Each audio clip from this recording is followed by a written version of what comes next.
Buenos días, buenas tardes. Les habla Danilo Antón. Estoy presentando nuevamente el canal Mitos y Verdades y en este caso comenzando un ciclo que se titula Historias Esenciales y Paisajes Verdaderos. Este es el video número 444. Debido a la necesidad de aumentar las suscripciones, así como la audiencia de este canal, solicitaría que activaran la campanita de la suscripción y la manito del me gusta. En este momento presentaremos el video histórico-geográfico titulado Canudos, la destrucción de una comunidad igualitaria y virtuosa. En los alrededores de la fazenda Canudos, en las márgenes del río Vasabarris en Bahía, Brasil, existía una pequeña aldea denominada Canudos, también Canudos, que en el año 1890 estaba abandonada. 3 años después, los seguidores de un líder religioso, por ellos denominado Antonio Conselheiro, acudieron al pueblo repoblándolo y rebautizándolo Belo Monte. En este video relataré la historia extraña, conmovedora, en cierto modo esperanzadora y finalmente horriblemente dramática de la comunidad de Belo Monte, generalmente conocida con el nombre de Canudos. Canudos era una verdadera comunidad. La propiedad de la tierra, pastizales, rebaños y plantaciones era colectiva. En la faja que rodeaba la ciudad se plantaban una gran variedad de cultivos: mandioca, maíz, porotos, papas, cañas de azúcar, sandía, etc. Los canudenses tenían grandes rebaños de cabras y una industria y artesanía activa, curtido de cueros, herrería y otros más. La comunidad emitía un vale que complementaba el dinero estatal para las transacciones. Se señala que Antonio Conselheiro no hacía milagros, ni tenía visiones, ni practicaba la medicina, ni dejaba que nadie se arrodillase a sus pies. Para él, todos los seres humanos eran iguales. La comunidad igualitaria y virtuosa de Canudos comenzó a crecer en forma rápida. La gente acudía de todo el nordeste.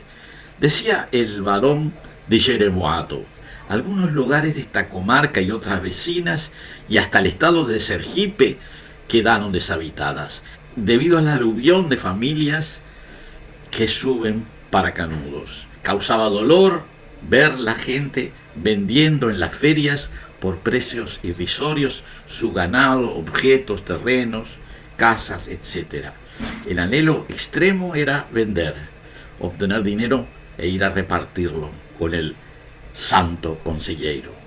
De a poco, la ciudad de Canudos creció hasta albergar 30.000 personas en más de 5.000 casas.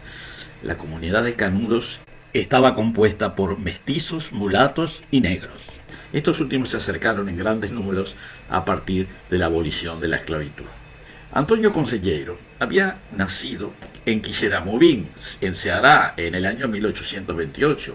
Por motivos que se ignoran, un buen día se lanzó a predicar su visión del mundo y la religión por los caminos del sertão.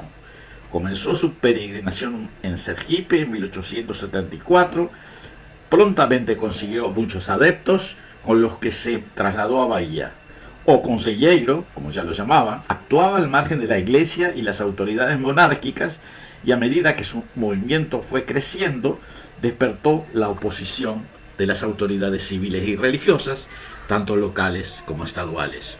O Conselheiro era abolicionista en un país de amos y esclavos y predicaba la igualdad de mujeres y hombres en una sociedad exageradamente desigual. En primera instancia, las autoridades eclesiásticas procuraron convencer a los conselleristas de dispersarse y volver a sus hogares de origen, enviando una misión a ese efecto. No tuvieron éxito. La decisión de la gente de Canudos era firme. En noviembre de 1896, las autoridades públicas decidieron enviar una partida militar para desalojar Canudos. Los militares fueron recibidos por una procesión multitudinaria con una gran cruz y cánticos.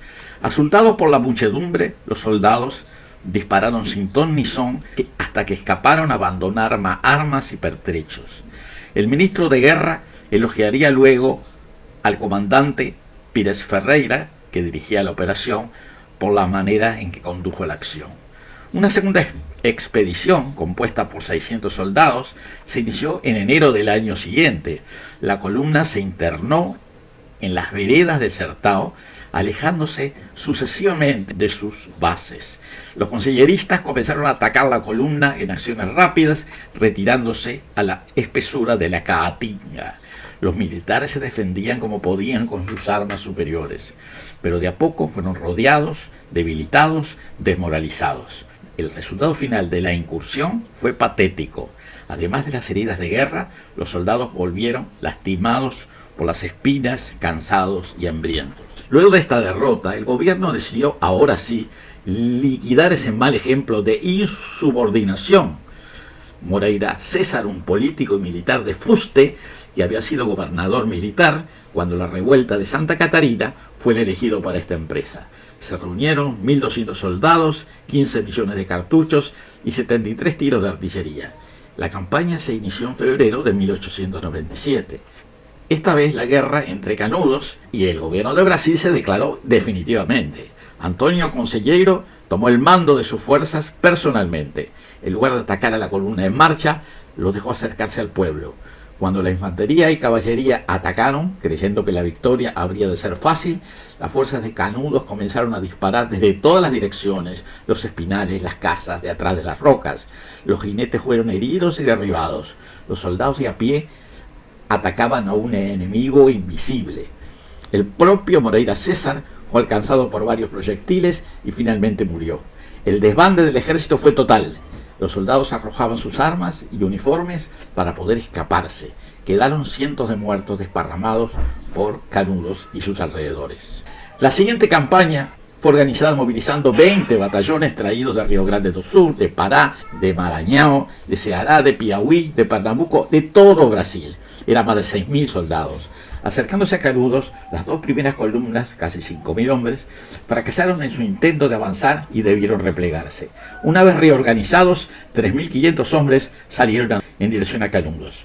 La batalla ocurrió el 18 de julio de 1897.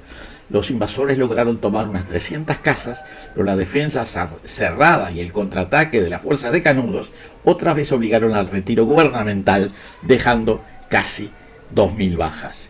A medida que los desastres militares se sucedían, el gobierno procuraba más refuerzos. Para el nuevo intento se congregaron 30 batallones del ejército y de las policías estaduales. Los ejércitos del gobierno central atacaron a Canudo con saña. La resistencia fue feroz. Solo cesó cuando no quedó ningún resistente vivo. Al caer la última trinchera, bajo un fuego de un ejército de 5.000 hombres, se vio apenas un viejo que usaba la ropa de algodón y el gorro azul de la Guardia Católica, un muchacho de 16 años, un negro y un caboclo. Eran los representantes de 3 razas unidas en el Sertao por la misma causa que las hermanaba: la lucha contra la miseria y contra la opresión.